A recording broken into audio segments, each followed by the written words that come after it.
What are you deeply afraid of, and how do you manage this fear?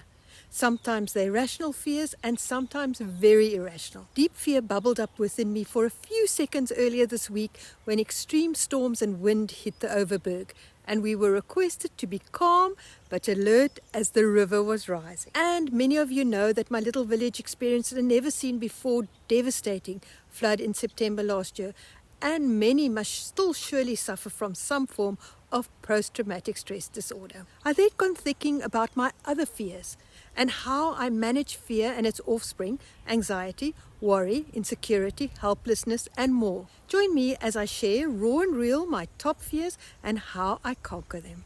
I'm the Forest Fairy. Welcome to my corner of the woods where I'm rebuilding, revamping, redesigning a magical life and hopefully inspire you to gather your own fairy dust. Hello everyone, I hope you're having an excellent week. It's still freezing here and I've just had a nice cup of warm white tea. A good friend gifted me some delicious white tea and I love drinking it in my Chinese teacup, given to me by my sister years ago. So I got thinking about fear when the river started rebelling again and I felt the fingers of panic creep up my back. I took a couple of deep stabilizing breaths and then thought about fear. What makes me afraid, scared to death, so to speak, and how do I let it go or just manage it? Please note, I do try to keep it light-hearted and add a bit of my weak humor, but I'm very much aware that these are serious topics and may touch a nerve in many of us. Now, don't get me wrong, I don't fixate on my fears and I don't often feel the negative feelings such as anxiety, insecurity, and helplessness, which are all linked to fear, as my nature is to be more positive and my spiritual growth has contributed to how I see and handle them. However, they do sometimes push their way up through my thoughts in unguarded moments. So this conversation is more about how I understand fear and how I manage the feelings around it. What are some of my irrational and rational fears? I'll do this raw and real. I do have a deep fear of becoming a bag lady and living under a bridge. Snakes. South Africa has some of the most venomous snakes. Not having a chance to deeply love and be loved again by a love partner. Needles, needles, needles. Stems from a childhood trauma and having to get several mandatory injections in one shot from a random doctor in Mauritius. My vaccination chart indicating that I'd had jabs such as typhoid and hepatitis, I would imagine, had been left at home by mistake. And then losing a child. Both the son and the daughter have had very close brushes with death. And having lost a niece, I know the absolute depths. Now, we all know the saying of fear is just being false evidence appearing real, but that really doesn't alleviate the fear. And the problem with fear is that it's one of the lowest vibrating emotions. Abraham Hicks, who is an infinite intelligence or consciousness, and translated by Esther Hicks, inspired the emotional spiral chart depicting 22 emotions, 7 on the upward spiral with emotions like joy and love being at the top, and grief and depression and wait for it, fear being at the bottom of the downward spiral. What is interesting is that the first level of the upward spiral is contentment, and the first level of the downward spiral is boredom. In Afrikaans there's a saying, ledigheid is die duiwel se oorkussing, which translates loosely into boredom allows the devil to whisper in your ear. This shows how dangerous boredom can be, and that it can be the first step down the negative spiral. But the idea is not to ignore or berate ourselves for feeling these feelings, rather recognize and acknowledge them and then manage them with various routines or modalities so that we can move up the spiral. Our ancestors generated fear which prevented them from being eaten by the saber-toothed tigers, but modern life is a bit different. Yes, there are occasions when fear propels us forward with projects or in some life situations, but too much makes us want to control everything and too little makes us think that we have no control about anything and we feel victims. Remember, unresolved or ignored emotions become stuck in your body and could lead to discomfort or disease. In Chinese medicine, fear is linked to the kidneys and bladder, which is about control. Although there are many ways to address your emotions, I use the following 5 routines or thought patterns to manage negative emotions. Do you have a favorite way of dispelling strong negative emotions? Please share them with us in the comments below. Remember to be kind and considerate even if you strongly disagree with either my view or that of someone commenting below. And it's important to take into consideration that we're talking here about feeling strong negative emotions now and again.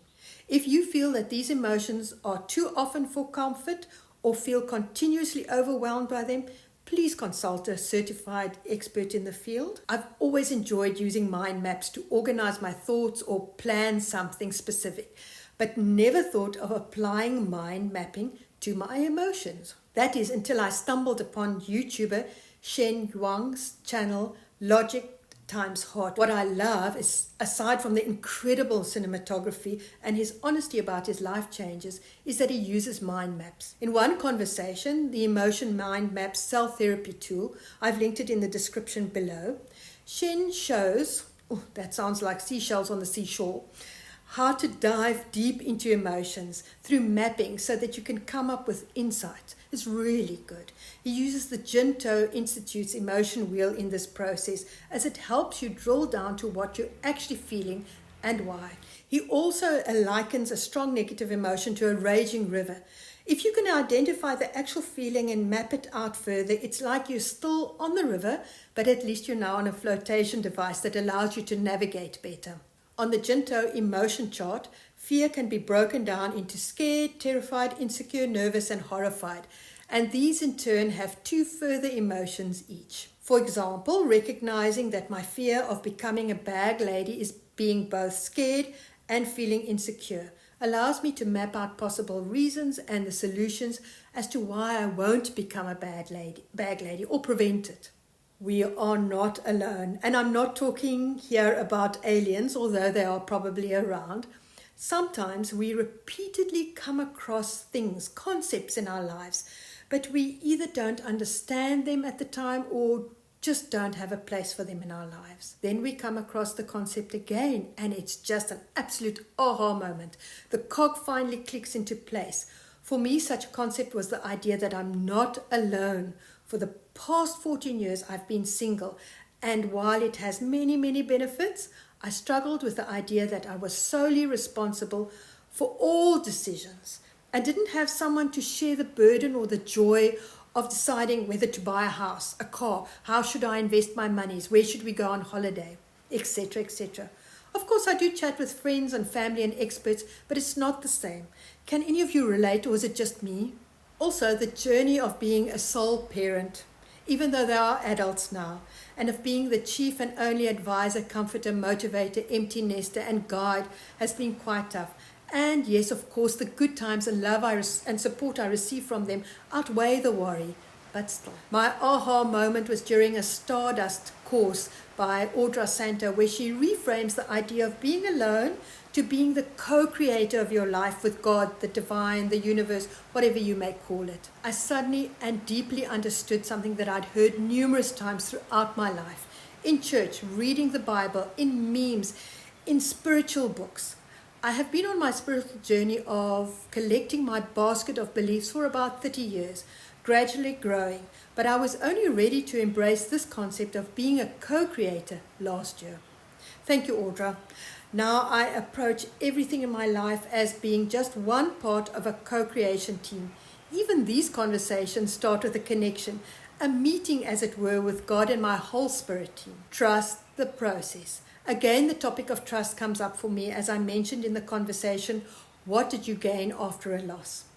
And a close friend reminded me yesterday that it's not just trust, but to actually trust the process. Trust that it is working out for my higher good, even if it doesn't feel like it. Trust, trust, trust. And this was acutely highlighted yesterday when I was informed that the potential buyers for my piece of ground may not be able to honor their contract. This is the second set of potential buyers with the same challenge. So I'm really having to lean into trust. Trust that God has my back and that this is just part of the process of things working out for my higher good. Yes, get physical, seriously. When strong negative emotions flood me, I find focusing on doing something physical with my body helps. This could mean a breathing technique. I use the simple 6 counts in, hold for 4 and release for 8 counts. I do about 10 rounds first thing in the morning and then whenever I need to balance my emotions. It works to calm me down for lots of reasons, but the two important ones are that by focusing on the counting, I take my mind away from the inflammatory thoughts, and that it also calms my nervous system, which lowers blood pressure, heart rate, and stress levels. The other thing I like to do when strong or apathetic emotions want to overwhelm me is go for a walk, even when I don't feel like it. Somewhere I read that there is a Chinese saying that when you are angry, you should walk until you're not angry anymore, and then you walk back. I tried to find the formal quote or at least some source for the saying, but came up empty-handed. But regardless, whether it's some ancient Chinese saying is beside the point. The point is that it works, and works when I'm feeling fearful as well. I think it's the repetition of putting one foot in front of the other, of the deeper breathing, and the exertion after a while. And then, of course, I must add ocean dipping. I'm almost obsessive about the need to get into salt water, and I'm really having a hard time with the bad, stormy, and icy weather at the moment. So the last way in this conversation is that I watch who I hang out with, or in other words, where I spend my energy. The same friend who reminded me of trusting the process also expanded this point by saying that people often just jump on the bandwagon. They throw away their own common sense and reasoning for that of the collective. And we all know how the collective can fearmonger. It's very easy to become drawn into conversations about politics, crime, the latest local gossip, etc., and therefore for me it's better that I identify when, where and who these conversations would happen, and then either avoid the situations or when I'm in it, just remove myself from the environment. So in response to the Native American parable about which wolf do you feed, the good or the bad, I try to feed the good wolf and starve the bad one. Feed your focus and starve your distraction. So there you have it, some of the ways I use to mitigate fear. I hope I've inspired you to implement ways to manage your fears or other strong emotions as we continue redesigning a magical life. I'm wishing you a wonderful week ahead and sprinklings of fairy dust. Until next time, goodbye.